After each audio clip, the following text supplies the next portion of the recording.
how old is the history in the Borrego Triangle? How old is this history that we're talking? Because some parts of your video, you seem to be talking about new people, new experiences. There's one where you're talking to a guy out of his Winnebago, and he's talking about what he just saw probably in weeks.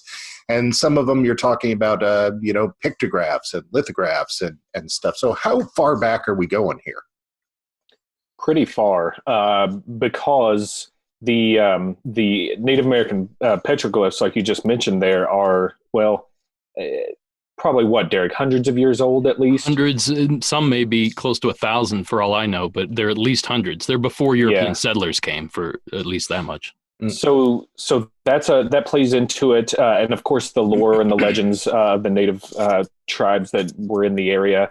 Then there's also there's a very rich history of ghost stories from the Old West when the stagecoach line was running through the area.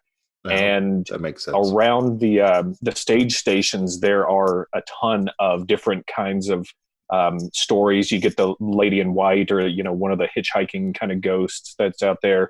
A bandit gang, that shot itself to death over some money. And that makes sense too.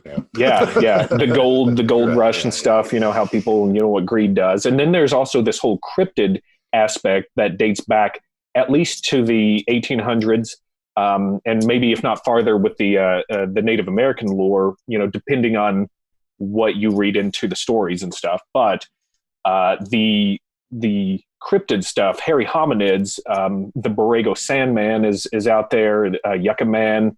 Zubies, I think, is another one that they call. There's all kinds of names, and we're trying to figure out if it's all the same entity or if they're different things that are out there. But there are stories that go back to when the stage line was running through, and people would write to the newspapers about them. And of course, they're just like there are for any stories. There are some that are hoaxes, but there are some that people swear up and down that's what they saw.